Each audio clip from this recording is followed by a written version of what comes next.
But I want to be that guy. Do you like? Hello. Be who you like, Alexa. Be who you like. How are you guys? Good. How are you? Thanks for being with us. Good. Thank you so much. Thanks. Thank you. Let me. Go ahead. Okay.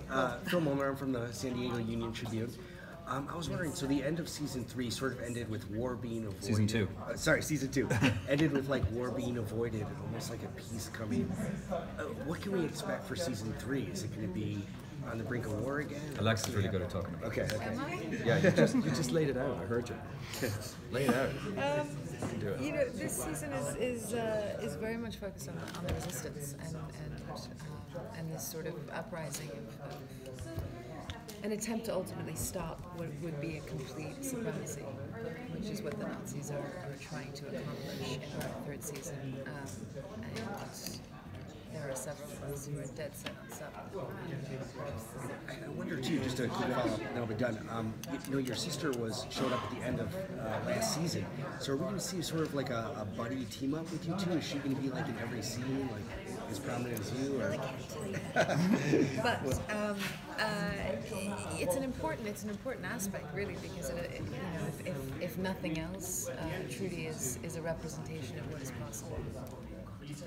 And she sort of is a gateway into understanding the aspects of travel and our alternate selves and parallel realities and all these different things. So Trudy's an integral piece to unfolding the 3rd season for sure. Just to piggyback on that a little bit, you ended season 2, or Juliana ended season 2 without very many friends. That's true. Everybody hated her. So can you talk a little bit about how she negotiates that in season 3? It doesn't matter to her, I think, is the first thing. I think her focus is the greater good. I think her focus is what is ultimately the right thing to do. And sometimes you have to do things that aren't ideal to get there. She's lost a lot, absolutely. But this is a world where there's constant death, and we're dealing with extreme fascism and totalitarianism and all these different aspects that would then create an environment where loss is. It's interesting because for Juliana, we're in a time where we need stronger female role models and characters, watching them in our real life, obviously with the Me Too movement. How does Juliana contribute? What do you feel like Juliana contributes? What characteristics does she have that could reflect something that we find in the Me Too movement or the Time's Up movement? I mean, that's I don't know you very well. I have a lot to say on that, but I would say that Juliana is someone who she speaks from her heart. She says the truth. She's unafraid, and I think the more unafraid we can be as women, and the more honest and forthright we can be when in the moment, so to speak, I think the better. Do you think that with the current political climate that we are in right now, that will be reflected in the 3rd season, do you think? Especially, Jason, I know you're joining the 3rd season, so do you think that your character will have maybe something like that involved? Well, I don't think it's a coincidence that resistance seems to be one of the central themes of season 3. So I could say that for sure. I suppose what's really sort of sad in a way is that this was an allegorical science fiction story that was printed early 60s, was it? 62. And I would have thought that fascism was something stuck in the past, something historical that we could kind of use as some sort of reference point that happened a long time ago, and yet it seems to be just getting more and more pertinent and topical, and it's just kind of depressing, really. But I mean, it's not. It's just what the show is about, and society is doing what it's doing, and it's just sort of seems to be. History repeats itself, and Holding up a mirror to a certain extent, a little bit. It is, but I mean, it's not directly, Right. not necessarily deliberately, but it just happens to be. But that's what people take from it, which is interesting, because it speaks to how people are feeling in society now. That we hear that a lot. How does it feel to be working on a show that's so incredibly timely? And this is an alternate, this is an alternate fiction. I mean, this is a completely different reality that we're living in, and yet everyone seems to feel that it is right here living in. That's right. Fascism should be relegated to the past, and it just like doesn't seem to want to die. Jason, oh, go ahead. What can you tell us about your character Wyatt? You know, what can we expect from him in this season? Well, he's Irish, which is great. You do the accent very well. It saved me a fortune in dialect coaches. So I usually have to prepare some sort of American accent for the things I do, but not this time, which is nice. So he's come over from Ireland to the States and sort of moved west to escape the Nazi threat, and ends up in the neutral zone in Denver, and he's sort of created a niche for himself as a hustler who provides black market goods and services for people, and has many connections and big network of people. And Juliana comes looking for his help with something, and they got on very well during their first meeting, which is sort of an understatement.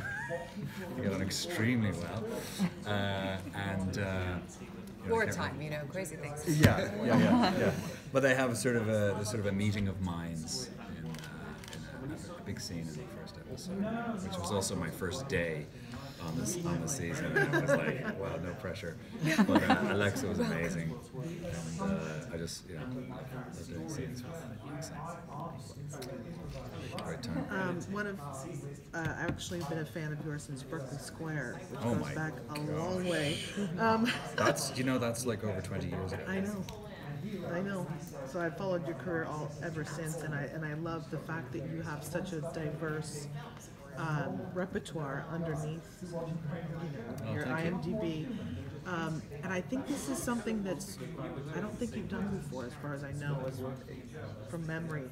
What was it about them? Did you read about it before? Did you do any research before, or was it just the writing that brought you into this? Well, I think the series has a great reputation. Even people who haven't seen it have heard it's really good, and I'm happy to report that it is great, because I was when they started talking to me about it, I needed to sit down and watch the first 2 seasons, and so I got to binge watch them, over the course of a week or so, and I just enjoyed it so much.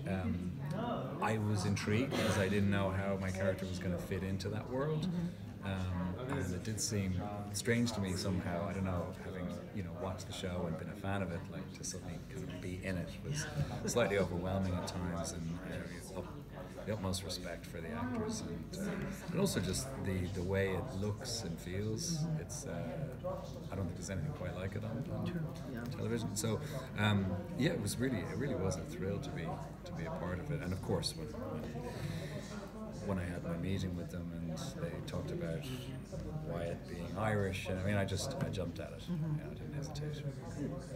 The Man in the High Castle is filled with such rich characters, complex characters. So other than your own character, if you could take on someone else's role, it doesn't matter gender, ethnicity, or anything like that, what role would you like to tackle other than your own, if it could be? Within this show. Mm-hmm. I have like this secret, like I love playing villains, and there's nothing more villainous than like the Nazi high command. So I have a sort of secret desire to play some like arch bad guy, like the baddest of the bad. Not quite. I've no real desire to play Hitler, but there are some like really villainous kind of bigwig Nazis that would be fun to play, I think, just from an acting point of view. What about you? You want to play me? I know you do. I really do. How are you, Wyatt? How you doing, Charlie? There you are. See? I don't know. I love Avinson's character, although he's so brilliant that I wouldn't go anywhere near it. But it would be fun. That is a great part. Thank you. And Stephen Root does a great job. Oh my God, so good. He's so good. Thank you, guys. Thanks, guys. Thank you so much. Thank you. Thank you.